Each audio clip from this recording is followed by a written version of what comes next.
pagi anak-anak, ketemu lagi sama Sita hari ini di devotion PKPM ya, di hari Jumat tanggal 23 Oktober. Sebelum kita mulai devotion, mari kita berdoa dulu, kita satukan hati, kita berdoa.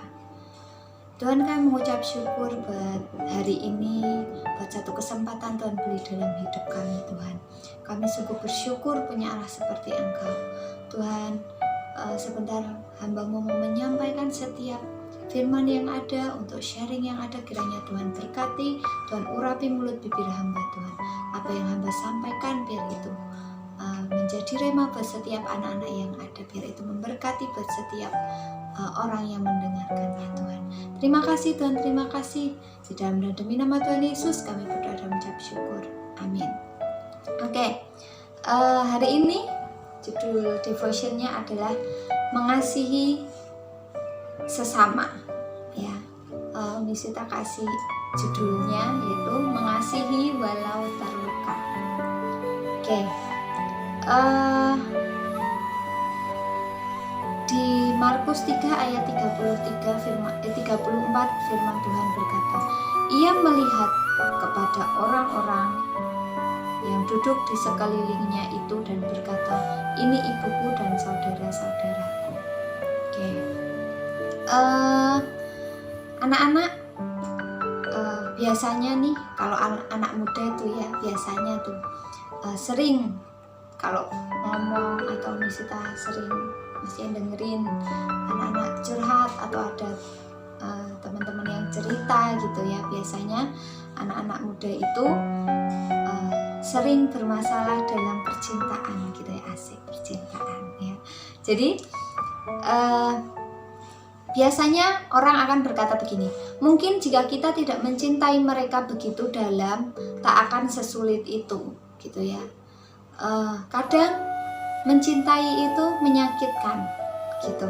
Jadi meskipun cinta itu membawa luka dan kesedihan, tapi hidup itu gak akan pernah berarti kalau tidak ada cinta di dalamnya gitu ya. Jadi Misita kutip dari buku The Four Loves ya, punyanya C.S. Lewis itu menuliskan bahwa gini, mencintai dengan sepenuhnya berarti rela terluka. Cintailah sesuatu dan hati Anda akan diperas dan mungkin akan rusak.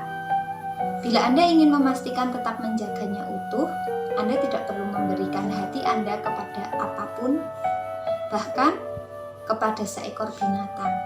Bungkus itu rapat-rapat dengan hobi dan kemewahan kecil, hindari segala ikatan. Kunci dengan aman dalam peti mati atau peti keegoisan.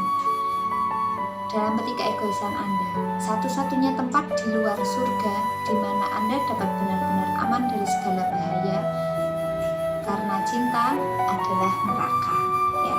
Jadi mencintai itu berarti berani mengambil resiko gitu ya, untuk mengekspos hati kita gitu. Ketika kita mencintai berarti kita tahu konsekuensinya bahwa kita juga pasti akan terluka seperti itu ya.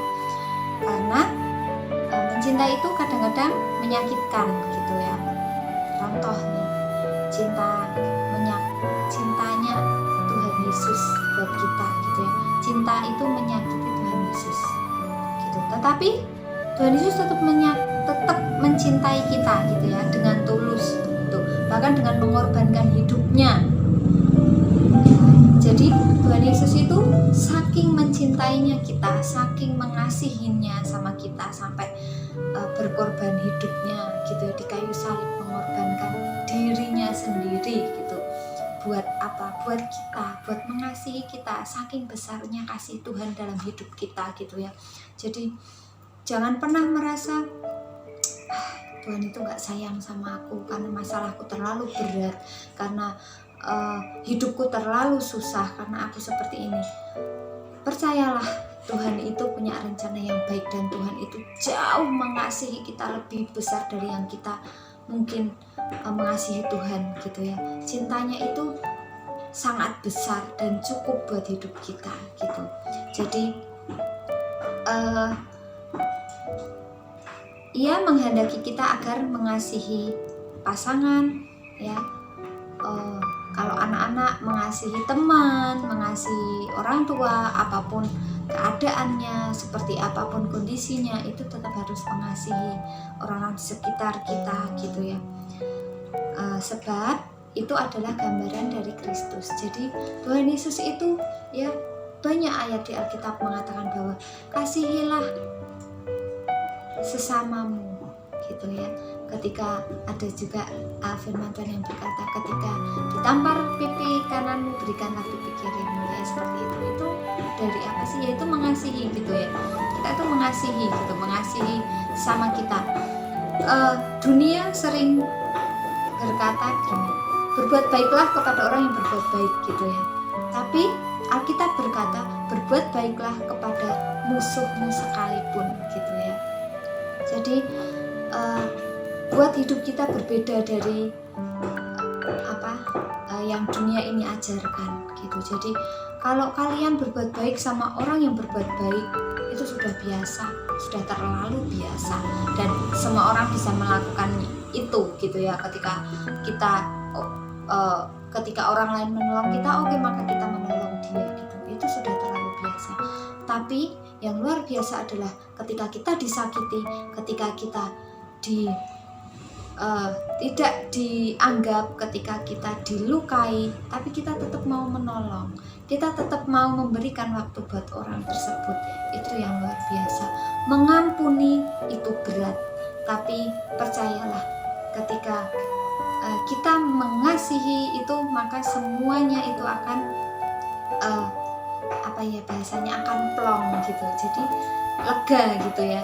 Jadi kalau kita hidup tanpa dendam ya, mungkin banyak orang yang nggak suka sama kita, tapi bagaimana kita tetap mengasihi orang-orang tersebut begitu. Jadi kita tidak dapat mengatakan bahwa kita mengasihi Tuhan jika kita tidak berupaya keras mewujudkan kasih kepada Tuhan melalui aspek dalam kehidupan kita gitu. Jadi kalau kita bilang kita mengasihi Tuhan, tapi realitanya hidupnya kita nggak bisa gitu ya. Hidupnya kita mungkin jadi batu sandungan buat orang lain. Hidupnya kita mungkin terlalu menggebu-gebu mungkin, atau hidupnya kita ya banyaklah berbuat kesalahan gitu ya. Itu nggak bisa dikategorikan kalau orang itu mengasihi Tuhan gitu. Kenapa? Kalau kita mengasihi Tuhan, berarti kita mewujudkan kasih Tuhan itu buat orang-orang di sekitar kita gitu ya. Buat siapa? Buat teman kita, buat keluarga kita, buat tetangga kita, buat orang-orang di sekeliling kita gitu. Jadi melalui aspek dalam kehidupan kita, apa yang kita lakukan gitu ya, kita lakukan seperti untuk Tuhan. Kenapa? Karena Tuhan sudah sangat mengasihi kita, berarti kita juga harus mengasihi sesama kita gitu. Kasih sejati akan mengampuni walau dilukai. Kasih sejati akan dengan sabar memberi kesempatan. Kasih sejati akan bertahan dalam kesulitan. Kasih sejati akan memampukan seseorang tetap mengasihi orang yang melukainya. Kasih sejati tampak dalam perkataan, tindakan, bahkan setiap motif dalam diri yang mendasari setiap perilaku. Kasih sejati hanya bersumber pada Dia, Tuhan yang telah menjalaninya terlebih dahulu. Kasih sejati akan memberikan fondasi yang kuat dan tahan uji untuk dapat mengasihi walau terluka. Ya, itu pesan kita buat anak-anak semuanya. Semoga kita bisa sama-sama belajar mengasihi walaupun terluka gitu ya. Karena apa? Karena kasih sejati itu mengampuni, menerima ya, tanpa harus memikirkan timbal balik, tanpa harus berpikir orang itu nanti berbuat baik nggak ya sama kita. Kita nggak perlu memikirkan yang seperti itu gitu ya. Tetap mengasihi sesama, tetap mengasihi orang tua, tetap mengasihi orang-orang di sekitar kita, sekalipun orang tersebut tidak mengasihi kita atau orang tersebut mungkin pengen berbuat jahat dengan kita, seperti itu. Jadi kita tetap harus mengasihi sesama seperti Tuhan Yesus mengasihi kita. Oke, semangat, selamat beraktivitas, Tuhan Yesus memberkati.